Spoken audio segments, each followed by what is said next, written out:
sa hotline.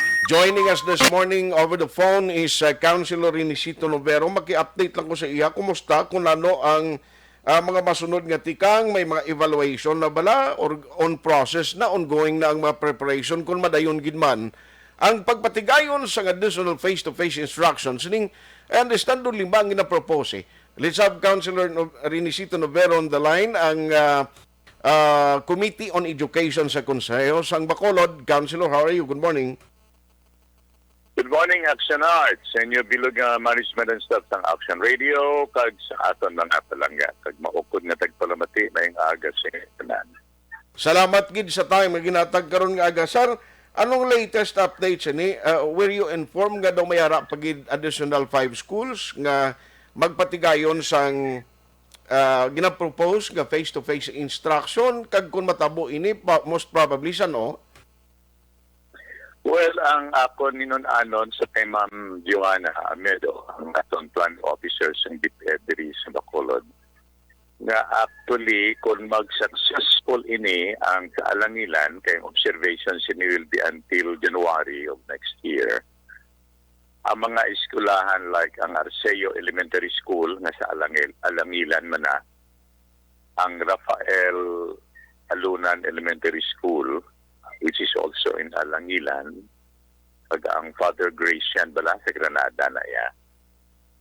Ang posibleng mangin masunod nga mga batch sang the next batch of schools na himuan sang limited face-to-face instruction that might possibly begin March of next year. Next year pa gali. Wala.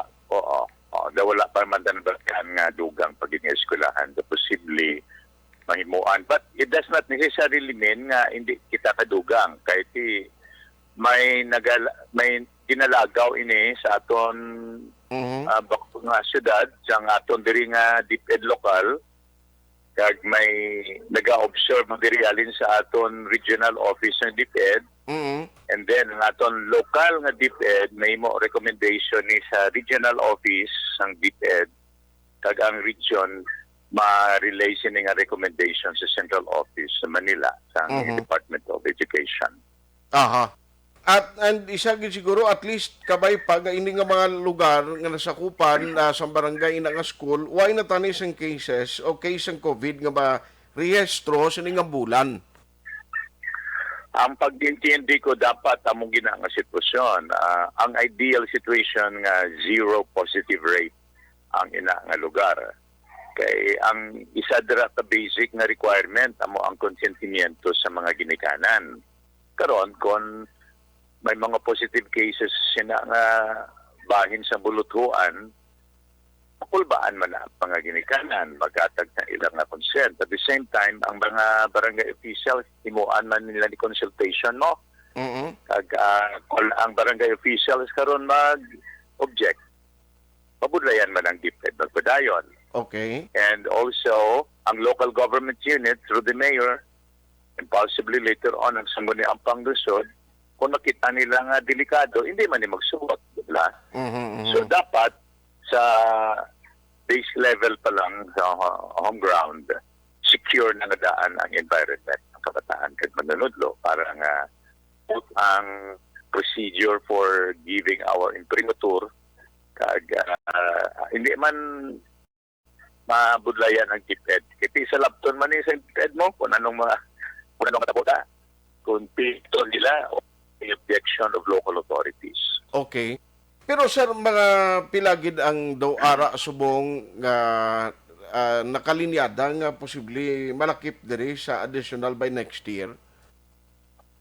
Mula nga mga eskwelahan lang ang na-mention sa akon, na-inform ko ang posible nga masunod gani ang Arceo Elementary School. Dito man sa bukid na yon ang Alangilan.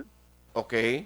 Ang lesson amo ang RAES, which is also in Alangilan. RAES is Rafael Alunan Elementary School. Amo na sa main poblasyon bilang sa Alangilan. Kag ang Father Gracian. Wala na ko sang batian pa o naibaluan pa nga additional school meantime sa Subong. Okay. But So, as I said earlier, it does not mean to say nga ang ibang eskwelahan hindi posible makonsider. So more or less, duha. At least may tatlo nga pwede madulang. Ang Okay. Laes, ang Father Gracian, kagang Arceo Elementary School. Aha, at Bali, least tatlo tanan sa Alangilan, including ni Subong Samba Alangilan National High School, Mm. ang Rafael Alunan Elementary School, nga sa Alangilan man, ang Arceo Elementary School, also in Alangilan, kagining Father Gracian niya sa Granada niya bakit. Mm. I see. So, saan nga yan posible mabalaan eh? Mabalaan natin na before March, kaya ang target month is March. Possibly mga March. Kung favorable ang environment for the F2F, F2F is short for face-to-face, no? Classroom instruction. So kung favorable ang environment for F2F, possibly mga by January or February, early February. I see. Eh kung successful ni ang Alangilan National High School, then madiretso na lang na for all these three schools and possibly other schools. Aha. So anyway, makuan na kami, ma-coordinate lang kami sa imo if in case nga mayara na gid man, so that mga parents within this area nga na mention mo, more or less i-consult man ni sila mo kag may ara gid consent sang parents kung bala ipadalang ila mga kabataan. On that, Action Art, yes sir. dugang ko lang ni subong palihog, no? Nga encouragement sa aton mga manunodlo, ang ila gid households, ang aton mga ginikanan sang mga estudyante and bilog nila dira nga panimalay, kung mahimo magpabakuna kamo.